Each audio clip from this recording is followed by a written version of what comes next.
নমস্কার বন্ধুরা, ডালিয়াস কিচেনে সবাইকে জানাই অনেক অনেক স্বাগত। শীত মানেই খেজুর গাছে রসের ভাঁড়, আর সেই রস জাল দিয়েই তৈরি হয় মিষ্টি মন মাতানো সুঘ্রাণে ভরা খেজুরের গুড়। আর সেই গুড়ের সাথেই কনকচুর ধানের খই পাক তৈরি করে খুব সহজেই বানিয়ে ফেলা যায় লোভনীয় স্বাদের জয়নগরের মোয়া, যা মুখে দিলেই মিলিয়ে যাবে। দোকান থেকে কিনে খাওয়ার আর কোনো প্রয়োজনই পড়বে না। তাহলে চলুন শুরু করা যাক।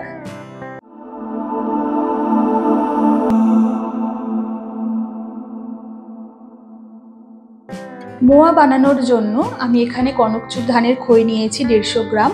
এই খইটা কিন্তু কনকচুর ধানেরই হতে হবে, কারণ এর বিশেষত্ব হলো এর একটা মিষ্টি সুঘ্রাণ থাকে, যেটা সাধারণ খইতে থাকে না।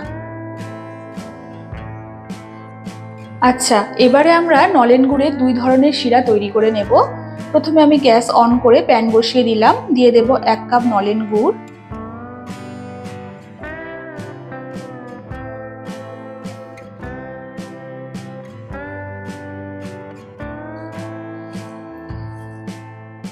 আর দিয়ে দেব 1 কাপ জল।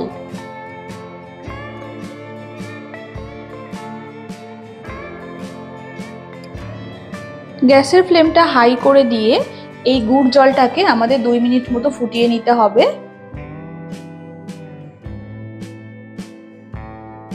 এখন গ্যাস অফ করে মিশ্রণটা একটা পাত্রের মধ্যে ঢেলে ঠান্ডা করে নেব।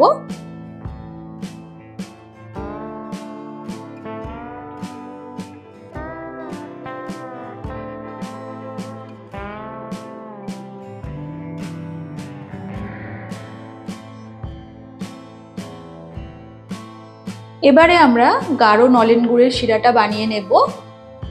তার জন্য দিয়ে দেব 2 কাপ নলেন গুড়,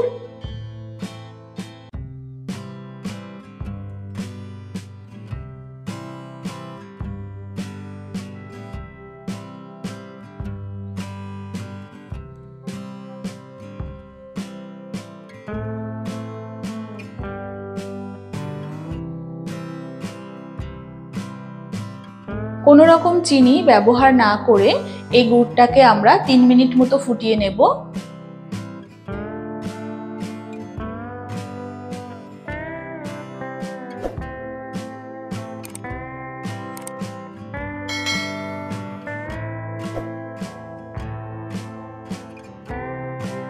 যখন দেখবেন এইরকম একতারের সৃষ্টি হয়েছে, তখন বুঝবেন গুড়ের শিরাটা পারফেক্ট ভাবে তৈরি হয়ে গেছে। এবারে গুড়টাকে আমরা সম্পূর্ণ ঠান্ডা হতে দেব। গুড় ঠান্ডা হয়ে গেলে অল্প অল্প করে খই অ্যাড করতে হবে আর মেশাতে হবে।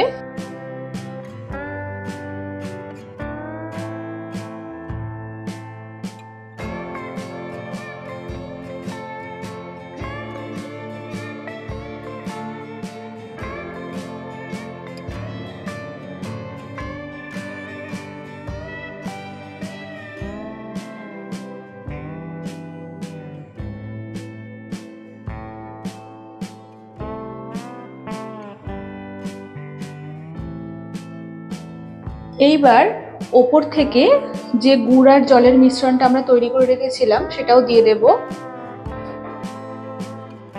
অল্প অল্প করে দিতে থাকবো।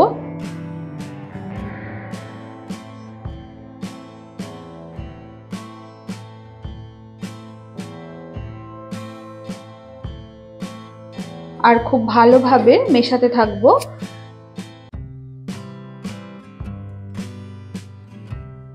খইটা মেশানো হয়ে গেলে ঢাকা দিয়ে ঢেকে রাখবো 8 থেকে 10 ঘন্টা মতো, যাতে এই খইয়ের মধ্যে গুড়টা খুব ভালো মতো অ্যাবজর্ব হয়ে যায়। আর এটা যত বেশিক্ষণ রাখা যায় ততই ভালো, না হলে কিন্তু খইটা শক্ত থেকে যাবে।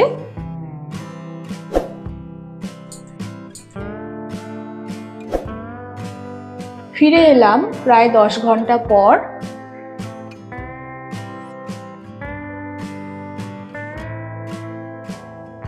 দেখুন খইগুলো একদম নরম আর ঝরঝরে হয়ে গেছে। এবারে এই খইয়ের মধ্যেই দিয়ে দেব 200 গ্রাম খোয়া ক্ষীর। খোয়া ক্ষীরটা আমি মিক্সিতে গুঁড়ো করে নিয়েছিলাম।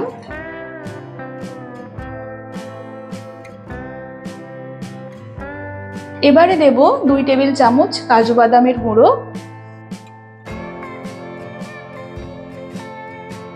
হাফ চামচ দিয়ে দেব এলাচ গুঁড়ো,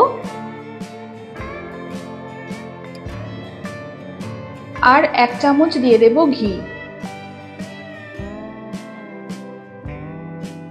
এবারে সমস্ত কিছু উপকরণ খুব ভালো মতো করে হাতের সাহায্যে মেখে নিতে হবে।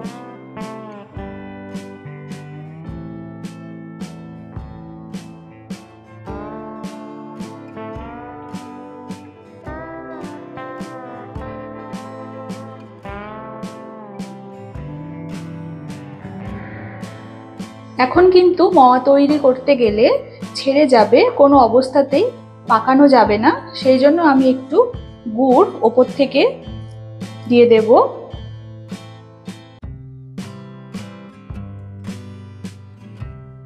দিয়ে আবারও ভালো করে মাখিয়ে নেব।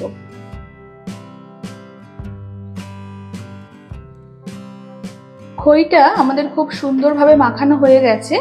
এবারে আমি গোল শেপ করে নেব। মোয়ার যেরকম শেপ হয় গোল গোল আকৃতি, সেরকম আকৃতিতে করে নেব মোয়াগুলো।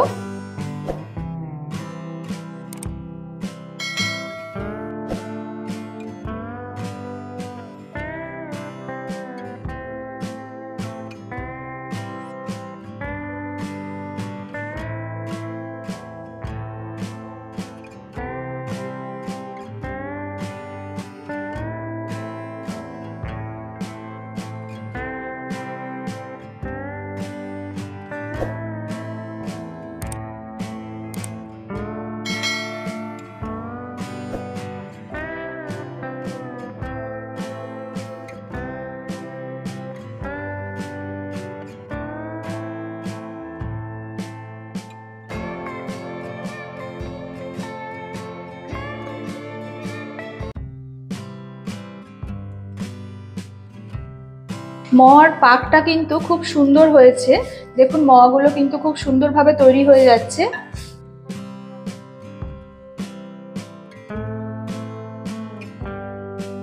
এবারে মোয়ার উপর থেকে একটু খোয়া ক্ষীর ছড়িয়ে দেব, যাতে দেখতে এবং খেতে ভালো লাগে।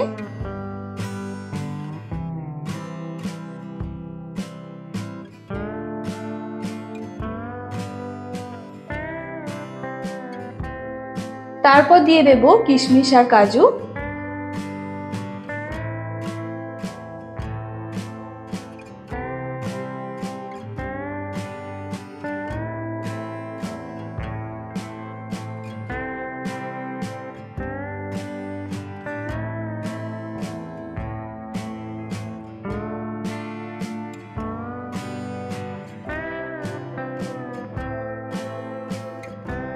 এবং সবশেষে দিয়ে দেব পেস্তা বাদামের গুঁড়ো।